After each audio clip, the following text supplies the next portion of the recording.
commercial films themed episode of our fan voted audio commentaries. Yes, so what we decided for April is we'll have some extra movies on the fan voted monthly poll, which you can find at the Super Network Facebook group. And we thought, okay, whatever comes second will be a bonus episode. So this is our bonus episode. However, this movie was tied for second place with was A Clockwork Orange, I believe. Yes, it was. Yes. Yes, so we did a tiebreaker poll and Hereditary won the poll. And now I'm wondering why we put this movie on the list, because I'm too scared to watch it. Indeed. Like, I think our fans of the show kind of want to torture us in a way. And it's not to say that we don't like this movie. In fact, we both love this movie. But knowing what Hereditary is as a film, this is going to be a very heavy watch for us. That's for sure. Yes. I've only seen Hereditary the once, which was at a screening I went to with you. And this will be my second time watching it, and I'm kind of terrified. Not because I'm scared of the movie, it's just... Hereditary is a very uncomfortable movie. Indeed. It's and also not just for the fact of how scary and provocative of a horror film it is, it's also a very raw of grief and family. And the stuff how it handles it is pretty heavy stuff. Probably compared to even more so than most dramas I've seen over the last few years. So, it's definitely something that while I'm looking forward to talking about this film, I am also at the same time also very anxious, given the subject matter of this film as well. Yeah. Well, without much further ado, we'll get right into this commentary. And once again, thank you to everyone who voted. I kind of hate you for voting for this, but here we are. I hope you enjoy your feature presentation. Now, Bede, just walk us through the rules of a commentary, and hopefully most of our listeners by now know those rules. Indeed. For all of our listeners out there who have never listened to any of our audio commentaries, first of all, how dare you? But what you need to do is, if you have a copy of the film, whether it be on DVD, Blu-ray, or even somewhere on a streaming service, what we're going to do is we're going to count down from 5, and when I say go, play the movie at that moment, and that way our audio commentary will be in sync with the film. But I'm pretty sure, like, regardless if you don't have the movie on hand, I think the audio commentary itself will still be a pretty good listen to on its own, regardless if you're not watching the film. So we've got our copy of the film ready. So once I count down from 5 and say go, that's when you play the movie. So Marcey, are you ready? I am ready. Let's do this. All right, I'll count us down, and then we go when I say go. In 5, 4, 3, 2, 1, go. And we're off. Our studio can now. Yes. Now, Marcey, I know how I first saw this film, because I was, I believe... I heard about this film when it premiered at the Sundance Film Festival. I had no idea what it was about. All I knew was that it was a horror film that starred Toni Collette and Gabriel Byrne, and it had a lot of buzz. So I decided that I was deliberately decided not to read anything else about this film. I wanted to go in blind. And so I ended up going to an early screening of the film. And let's just say, though, okay, first of all, we get this opening little passage here, which looks like an obituary. Yeah, it's basically an obituary for Ellen Taper Lee, passed away after prolonged illness at her daughter Annie's house. Just goes through who she was and when the funeral is. Continue your story. So I went to the screening with our mutual friend Shane, and hi Shane. So we went to that, and let's just say it was probably, without a doubt, one of the most nerve-wracking, most anxious-ridden, film screenings I have ever gone to. Legit, from the very beginning to the end, my hands were legit gripping to the sides of my seat. And by the end of the movie, I like had to let go of my seat because my hands were so like like still stuck in that pose of like in claws, you know? And because that was how intense it was throughout this whole film. And I think, and for me, I was legit terrified of this film. And I was not expecting it going into it. I suppose in a way that was probably a good thing. Yeah. But I just knew, like, after this film, like, I'd seen probably one of the best horror films I've seen in quite a number of years. Like, what I would say is a true blue masterpiece of the genre. Yeah. Well, look, I think this is a great film. It's an excellent film, and Ari Aster has such a talent for making some very uncomfortable films.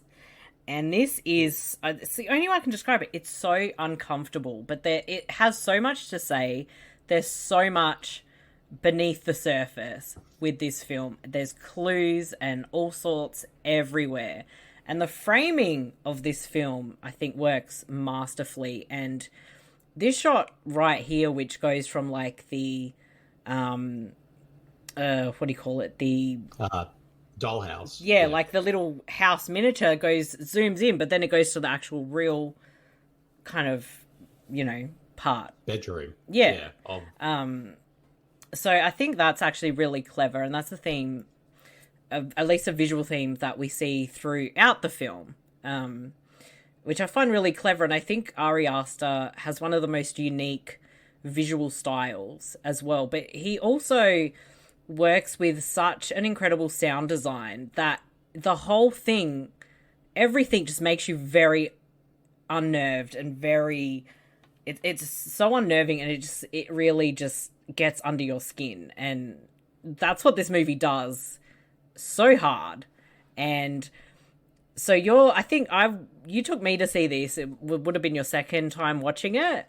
Yeah, and it was, yeah. I think you were just waiting for my reactions throughout this whole movie, because I'm just sitting there like, what is going on? I'm like, what? Huh? And then, I think you got more enjoyment out of my reactions to the movie than the movie for that screening. Indeed. And that was the thing, though. Like, I wasn't sure. Like, that's the thing, though. Like, not reading up what this film was about. All I knew was just it was about a family. That was probably the only I thing had about no it. idea. I just knew the title, who was in it. That was about it. I don't think I really knew anything at all.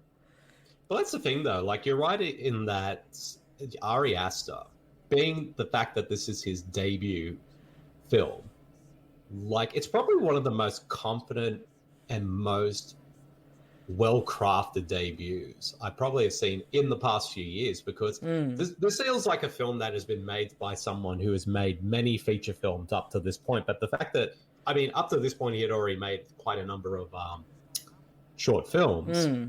But the fact that this is his first feature is just astonishing to me. Yeah, I agree with that so much. And again, even with his short films, he chooses subject matters that are very, very uncomfortable. Indeed. That's all I'm going to say about that. I'm not going to get into detail. Let's just say, if you ever watch one of his short films called The Strange Thing About the Johnsons, let's just say you're going to go into a very much a wild ride with that short. Now, I guess I can ask you, because you'll probably know, has the actress that plays Charlie actually been in anything else since this?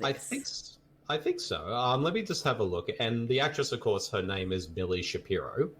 Thank you. And I believe, and I'm just getting her Wikipedia page. Well, this is so far as her first and only film thus far, but she has started an episode of a show called Splitting Up Together, then appeared on as a guest judge on a show called The Boulet Brothers Dragula, and also did a voice role on a show called J.J. Villard's Fairy Tales. So, but she's actually came from theatre, because she actually played Matilda in Matilda the Musical, and also Sally Brown in You're a Good Man, Charlie Brown. Very So, cool. I don't know what else she's got coming up yet, but yeah, well, that was the thing. Like, I know this was like her first film, but Milly Shapiro has such a really fascinating on-screen presence, and I know she's the complete opposite of what her character of let me see, I forgot her character's name. Charlie. Charlie, yes. But she just really inhabits this character extremely well. It's such a different and interesting performance, and she does have such a compelling on-screen presence that I hope she is in more stuff. Oh yeah, definitely. And I think again, like, sorry to cut you off, but it's remarkable to think like this is her first film. Like, wow. Oh yeah. And like, it's such a really interesting sort of creepy kid role as well. It's not the quite traditional sort of creepy kid that you normally see. It's very different. And exactly. That's what this film is. It's very freaking different from just about everything. Oh yeah, and I think one of the things I love about this film is that we're kind of in the space of like how the family is that everything that's happening to them throughout this whole film, we're seeing it from their point of view. So I know there are some people out there who don't like this film and feel like where some of the story goes later on in the film feels completely out of nowhere, but I think that's by design because we are basically seeing all this terrifying stuff happen from the point of view of this family. And so we don't, but the thing is though, it's not like it's just thrown in there for horror's sake. It actually is built up to it because the interesting thing about this film is going back to rewatch it and seeing all the build up to where this film goes in the last half, because all the hints are there. Like, for example, in that, like, being that this is an audio commentary and we're going to spoil stuff, we find out later in the movie that the Toni Collette's mother was actually the head of a cult. And she was like sort of the main leader of it. And her and her followers want to bring a demon from hell into the world by the name, I think it was Paimon or Payman, I believe. Payman? Yeah. And they want to use Peter as the kind of the human vessel of Payman. And if I butchered the name incorrectly, I apologize. But the thing is though, when you kind of, as with this scene, Charlie is talking about how much she misses her grandmother because she has spent more time with her grandmother than her actual